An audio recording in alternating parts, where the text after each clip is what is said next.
Welcome to Ancient Mysteries.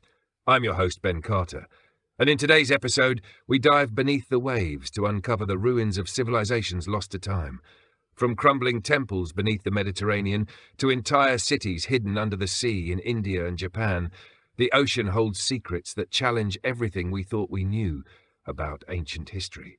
Were these places once thriving centers of life? And if so, what catastrophe buried them in silence for thousands of years? Long before modern borders, long before written records, humanity flourished in regions now swallowed by the sea. Around the end of the last ice age, global sea levels were drastically lower. Massive ice sheets locked away vast quantities of water, exposing coastal plains that are now hidden beneath hundreds of feet of ocean. Along these shores, ancient peoples built homes, settlements, and possibly even cities, long before the dawn of recorded history. As the climate warmed, the ice melted and sea levels rose dramatically. Entire land masses disappeared under the rising tide, forcing ancient civilizations to flee inland, leaving behind only the whisper of their presence. One such region is the now submerged area that once connected the British Isles to continental Europe. Known as Doggerland, it stretched from what is now the east coast of England across the North Sea to the Netherlands and western Germany. Archaeologists have discovered traces of tools, bones, and even evidence of settlements on the seabed, offering a glimpse into a world that thrived roughly 10,000 years ago. It is not a myth. It is a memory, preserved beneath layers of mud and salt water. Further east, the Indian coastline holds its own secrets. Off the shores of modern-day Gujarat lies the Gulf of Khambhat. In the early 2000s, a routine sonar survey of the seafloor revealed geometric patterns stretching for miles, grids and structures that seemed far too deliberate to be natural formations. When divers explored the area, they recovered artifacts including pottery shards and fossilized bones.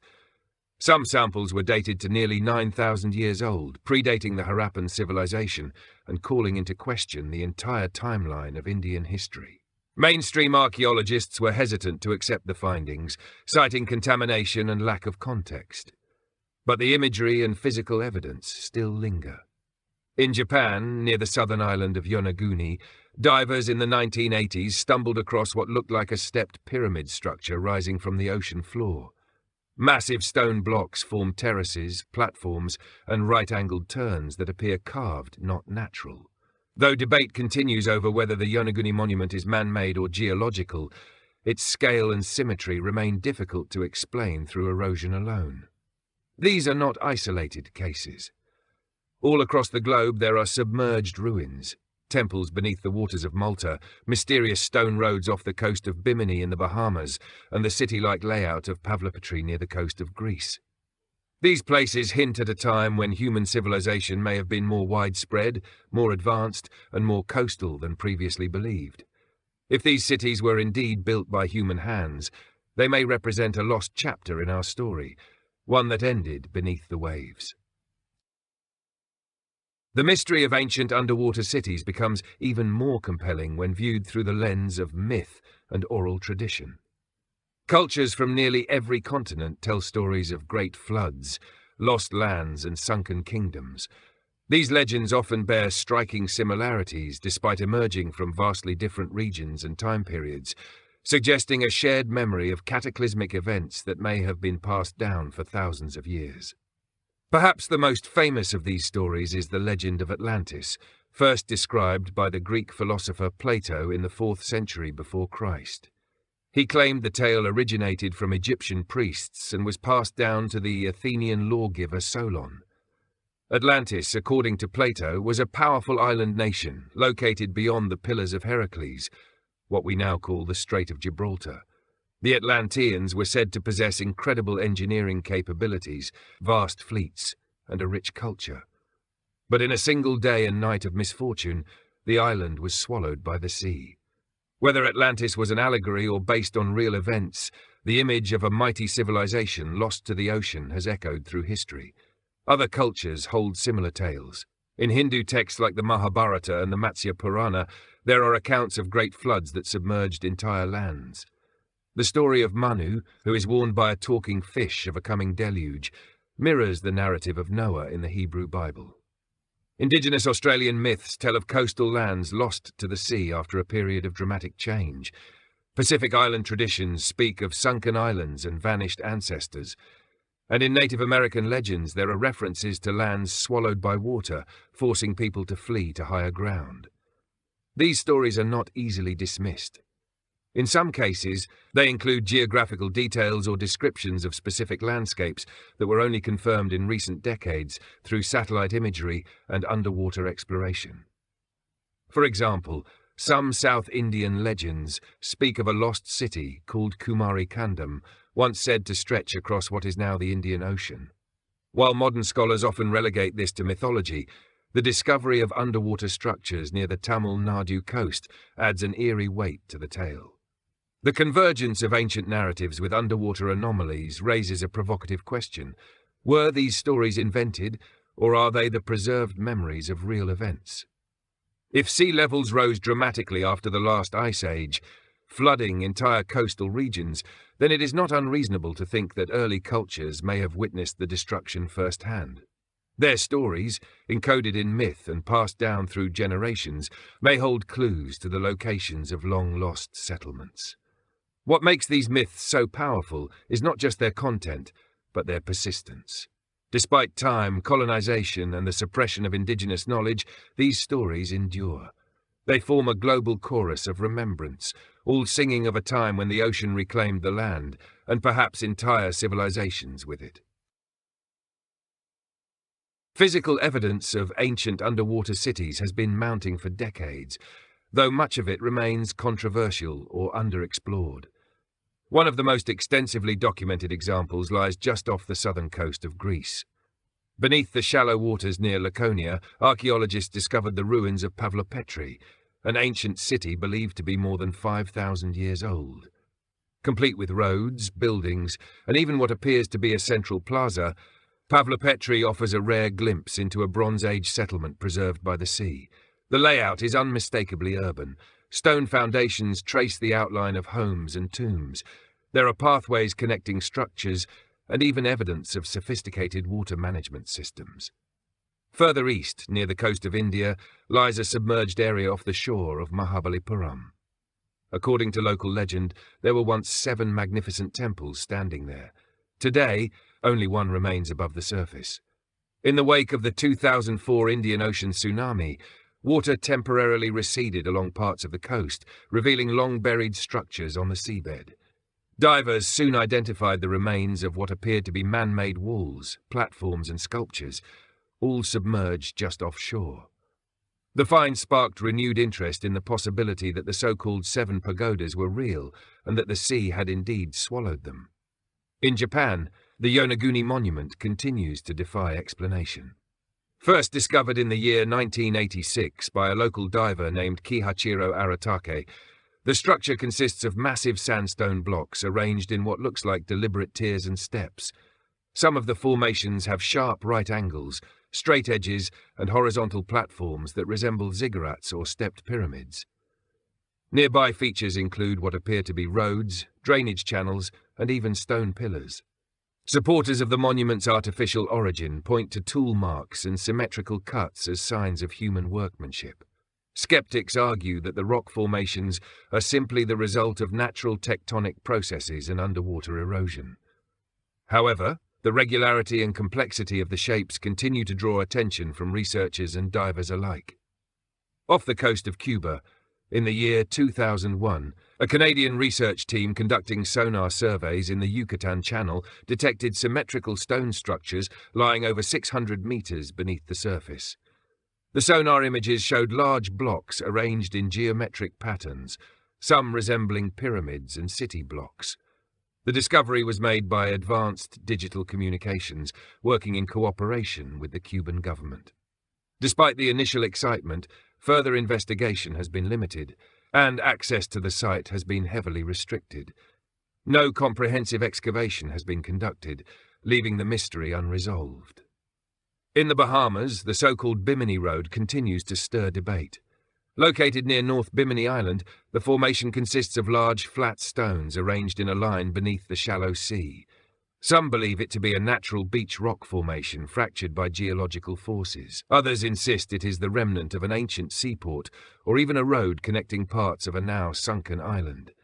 While no definitive artifacts have been recovered, the shape and alignment of the stones suggest intentional placement, prompting theories of a lost Atlantean outpost. Taken together, these discoveries challenge conventional timelines. They suggest that long before recorded history, human beings may have been constructing monumental structures, living in organized cities, and watching helplessly as rising waters consumed the world they built. Mainstream archaeology has offered a range of explanations for these underwater anomalies, with most scholars maintaining a cautious stance. The standard view is rooted in well-established principles. Civilizations as we know them began to form around 6,000 years ago, with large-scale urban planning and advanced architecture not appearing until the rise of Mesopotamia, Egypt, and the Indus Valley. Structures found underwater are often interpreted through this lens, as natural formations. More recent ruins submerged due to local subsidence or misidentified artifacts without cultural context.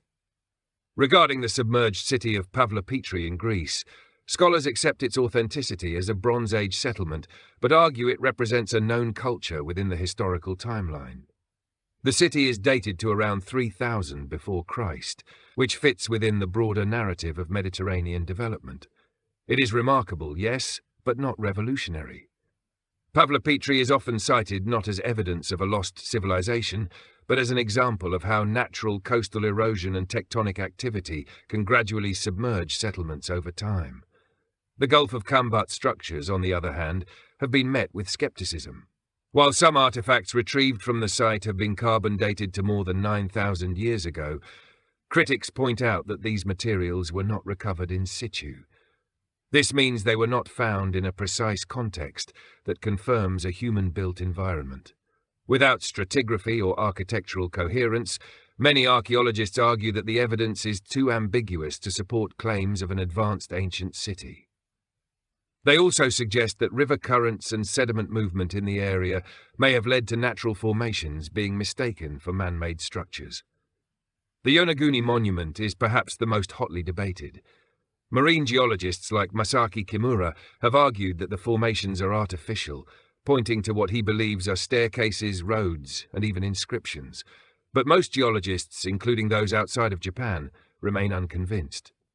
They argue that the site is made of a type of sandstone that naturally fractures in straight lines. Over time, tectonic activity and water erosion could easily produce features that mimic architecture. The lack of associated artifacts or human remains further weakens the case for artificiality, according to the mainstream view. In the case of the Cuban underwater structures, most academic institutions have withheld judgment due to the depth at which they were found, more than 600 meters below sea level. This would imply a level of antiquity that predates all known human civilizations by thousands of years. The implications are so radical that many researchers are unwilling to engage seriously without more detailed exploration and hard evidence. Until such data is provided, the topic remains sidelined. Scholars generally agree that global sea levels did rise dramatically at the end of the last ice age, between 12,000 and 8,000 years ago. But they argue that human societies at that time were largely nomadic, with only the earliest signs of settled agriculture beginning to emerge.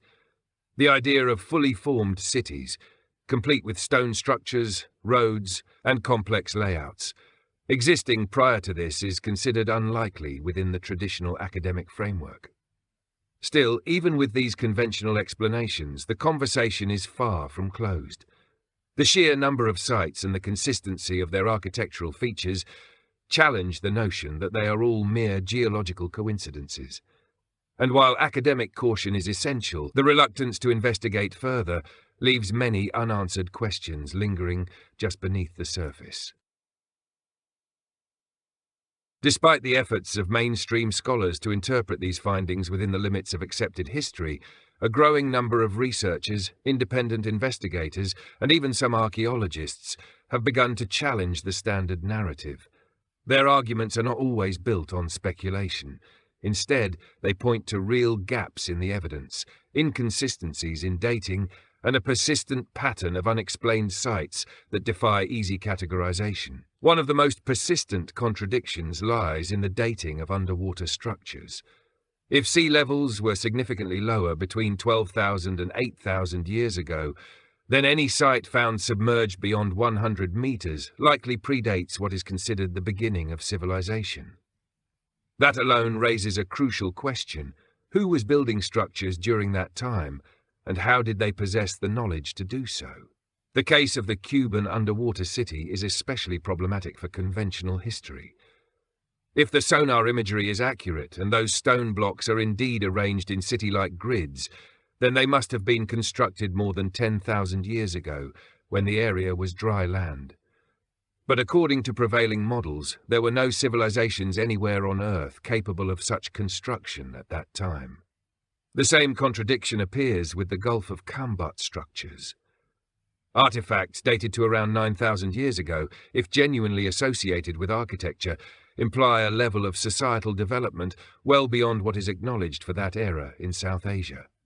Critics argue that dismissing such finds because they do not fit the timeline is a form of intellectual avoidance rather than scientific rigor. Furthermore, some archaeologists have questioned why no large-scale underwater excavation has been attempted in these regions, despite the revolutionary implications such research could have. Another conflict arises in the lack of natural explanations for the symmetry and complexity of certain sites. The Yonaguni monument, for example, displays what appear to be cut channels, stepped platforms, and right-angled corridors. While erosion can create angular features, the precision and scale of these formations challenge that assumption. The monument does not resemble random geological formations. It resembles intentional design.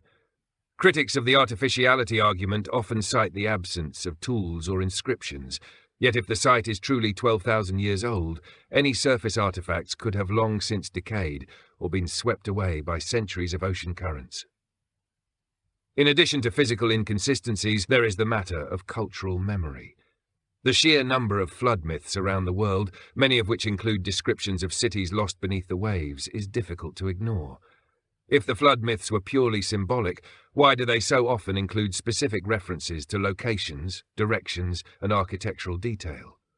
In some cases, these myths describe temples, walls, and roads being swallowed by the sea, a description that mirrors what modern sonar and divers are now observing firsthand. Finally, there are the silences. Some researchers claim that government restrictions, lack of funding, and institutional pressure have played a role in limiting further exploration of controversial sites. In the case of the Cuban structures, very little new data has emerged since the original announcement over 2 decades ago. Likewise, access to certain areas in India and the Pacific has been restricted or under-resourced, despite local legends encouraging exploration. These unanswered questions point to a broader issue: the discomfort academic institutions often feel when confronted with data that could radically revise established timelines, and yet the ocean keeps its secrets well. Beneath the silence of the waves lie structures that do not conform, that do not obey, and that do not fit into our neat boxes of history.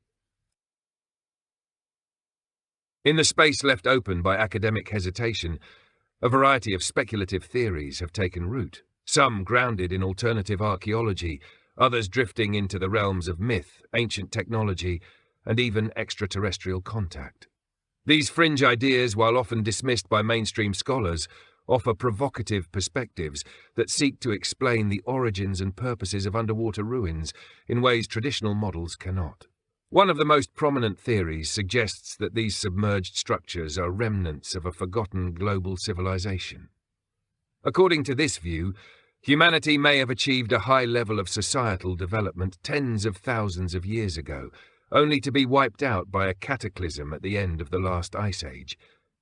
Supporters point to similarities in architecture across distant regions, the use of megalithic stone, advanced knowledge of geometry, and alignment with celestial bodies, as evidence of a shared cultural origin. They propose that coastal cities were the centers of this prehistoric world, and that rising sea levels submerged their most advanced urban centres, erasing the evidence of their existence almost completely. This theory often intersects with the idea of Atlantis, not as a singular location, but as a symbol of an entire lost age. Proponents argue that Atlantis, Lemuria, Mu, and other legendary lands may represent distorted memories of real places that once thrived on coastlines now underwater. These civilizations, they claim, possessed knowledge of astronomy, navigation, and possibly even energy systems that modern science has yet to fully understand. The structures at Yonaguni, Bimini, and Kambat are interpreted not as isolated anomalies, but as surviving fragments of this ancient, global culture. Another speculative theory centers on the use of advanced technologies.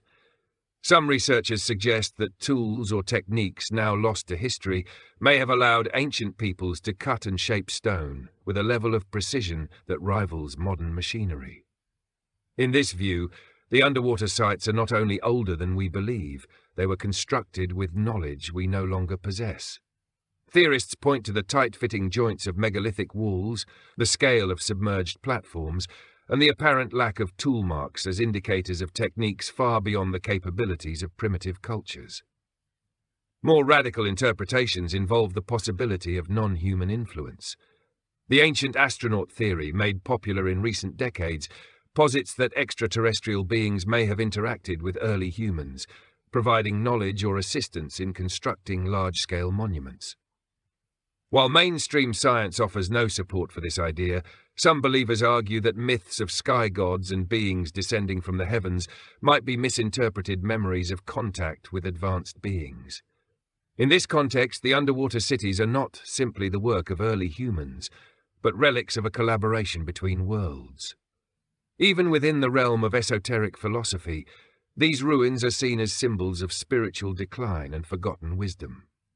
Some schools of thought interpret the sunken cities as literal and metaphorical evidence of humanity's fall from a golden age.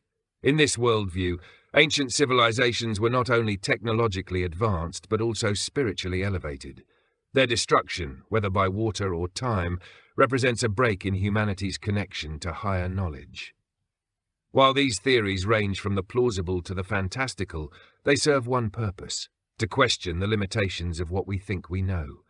In the face of submerged temples, symmetrical stone cities beneath the ocean, and myths that refuse to fade, it becomes increasingly difficult to dismiss the possibility that human history is far older and far stranger than we have imagined. Beyond their physical presence, the mysteries of ancient underwater cities carry a deeper symbolic and cultural weight.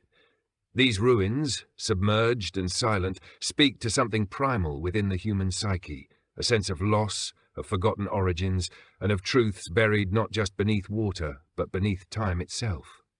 Across cultures, sunken cities often symbolize the fall of human pride, the consequences of disconnection from the natural world, or the punishment of divine forces. But they also serve as monuments to resilience, curiosity, and the enduring human need to remember. In many spiritual traditions, water is a symbol of both life and death.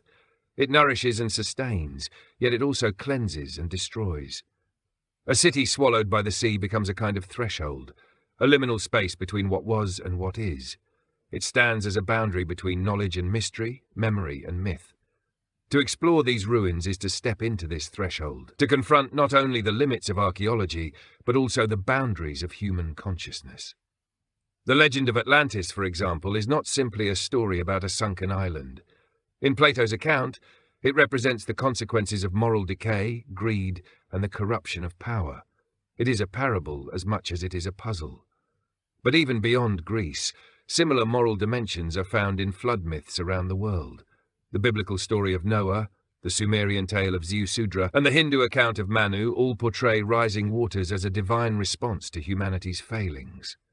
The destruction of cities becomes a reset, a purification, often followed by the promise of renewal. From a psychological perspective, the persistence of these stories may reveal a deep-seated cultural memory of real trauma. If coastal civilizations were indeed devastated by post-glacial sea rise, then the resulting migrations, dislocations, and losses would have echoed through generations. The stories passed down would have evolved into allegories, their literal details blurred by time, but their emotional truths preserved. In this sense, underwater cities are not just architectural enigmas, they are vessels for memory, grief, and identity. The impact of these submerged ruins also extends to how we view history itself. They challenge the linear model of constant progress and instead suggest cycles of rise and collapse. Civilizations do not always grow upward.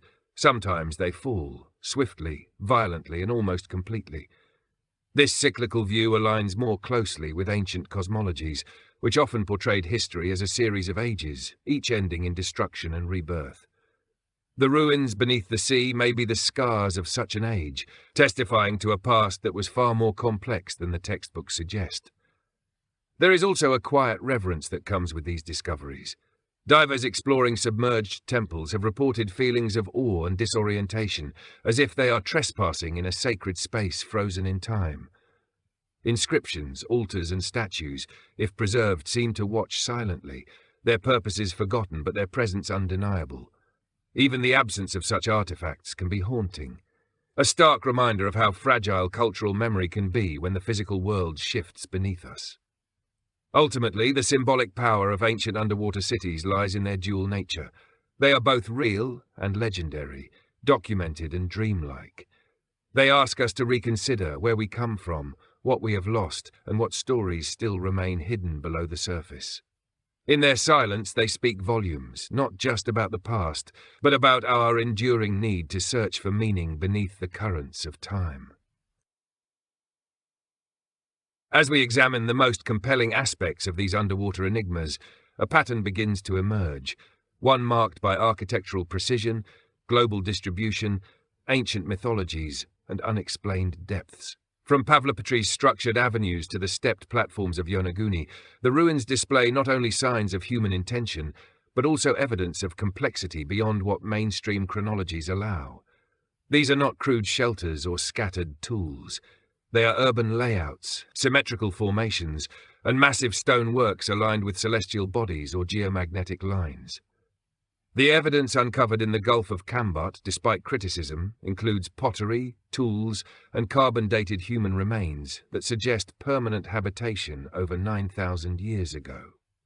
When examined outside the constraints of modern chronology, these finds challenge the idea that humans were merely primitive hunter-gatherers during this time.